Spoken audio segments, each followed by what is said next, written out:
Continua.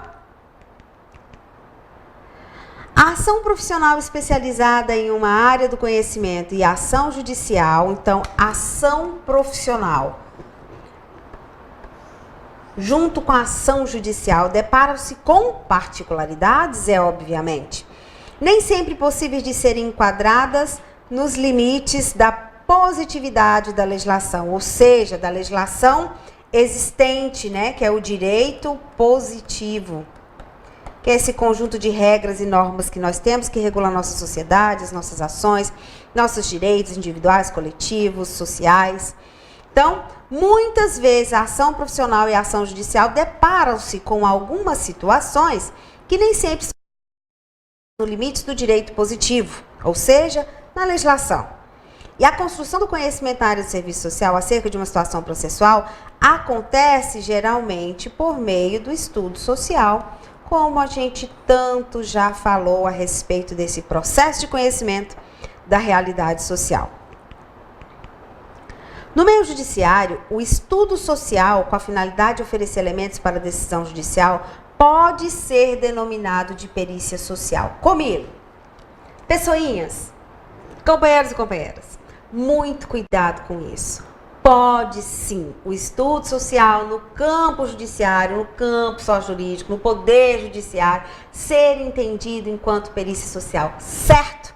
Trouxe isso para reforçar mais uma vez. Eles podem ser utilizados como sendo sinônimos. A gente sabe que a perícia é um processo de estudo e a gente sabe que o estudo social já fala, é um processo de estudo da realidade social. Então, muito cuidado com isso na hora da sua prova, tá? Então, depois de feito o estudo ou perícia social no âmbito do judiciário, o que vai acontecer? Nós emitiremos uma conclusão. Se for perícia, é laudo; se for estudo social, é relatório e parecer. Então, nas peças, fazendo parte, enquanto peça, parte de um processo, vai subsidiar a decisão de juiz, vai servir como prova. Lá no âmbito dos litígios que vão falar a respeito de guarda compartilhada, adoção, a respeito de casamento, a respeito de divórcio. Então, são várias situações. Tutela, interdição, curatela, meu Deus, para que tanto nome? Tudo tranquilo, facinho de aprender. Por quê? Nós precisamos da noção. Os entendedores do direito é que vão seguir aí ao pé da letra as regras da lei. Só que nós precisamos, enquanto profissionais do judiciário e do serviço social, que vamos analisar realidades conflituosas, nós precisamos sim ter a noção de todas essas legislações para que a gente possa ter um respaldo daquilo que nós vamos escrever em nossos estudos e pareceres. Vamos continuar. Isto é, o juiz solicita e nomeia um perito. Então, ele vai solicitar e vai nomear um perito para realizar a perícia social, que é um profissional com conhecimento especializado na área, no nosso caso, o assistente social, que é graduado em serviço social, para a realização de uma perícia social, de maneira a contribuir com o suporte. Então, nós entramos como um suporte à decisão que o juiz irá tomar. O profissional poderá registrar esse conhecimento por meio de alguns documentos, entre eles uma informação técnica. Podemos emitir um relatório, podemos emitir um laudo e podemos emitir um parecer. Então, nós temos esses instrumentos: informação técnica, laudo, relatório e parecer, que darão suporte aqui à decisão do juiz. Informação técnica pode virar peça no processo, assim como relatório, assim como laudo e também parecer. Continuando, é imprescindível considerar que o caso em estudo não é um caso, ou seja, não é apenas um caso ou mais um caso, ou seja, ele tem sua condição singular, única. Todavia, sua construção ela é social, é cultural. As influências familiares, os condicionantes culturais, as determinações sociais relacionadas ao mundo do trabalho, as políticas sociais, ao território onde vivem as pessoas, particularmente em sua história e explicam sua condição presente. Comigo, isso é muito importante. É para que nós ficamos aí, para que a gente fique muito atento às particularidades.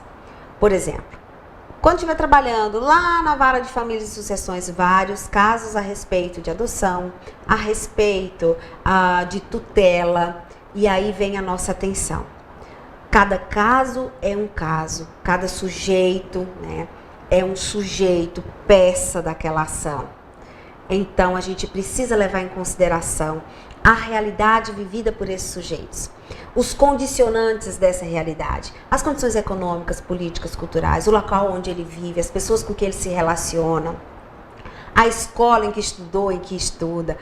Todo esse arcabouço que faz parte da realidade social vai embasar o nosso entendimento para que a gente compreenda e se aproxime da realidade daquele sujeito, para que a gente possa, de alguma forma, tentar explicar as condições do presente e ainda pensar em uma prospecção futura daquela realidade, se ela for mexida em A e se ela for mexida em B.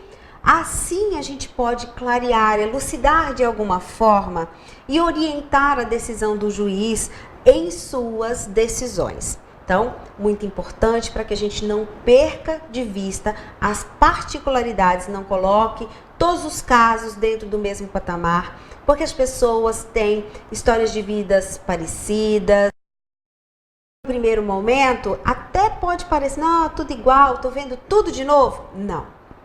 A diferença é que vai trazer exatamente um olhar para a particularidade daquele sujeito, daquela criança que vai ser adotada, daquela criança que terá a guarda ou do pai ou da mãe, daquele idoso que ficará sob a responsabilidade de um familiar ou de outro e por aí vai. Então, muita atenção com relação a isso. Continua comigo?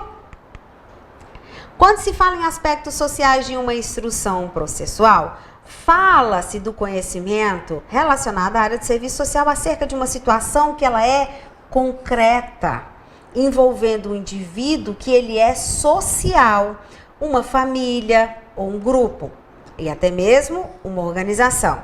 O que particulariza a instrução e serviço social em cada situação ou ação processual. Então, cada ação processual é um caso, elas são particularizadas.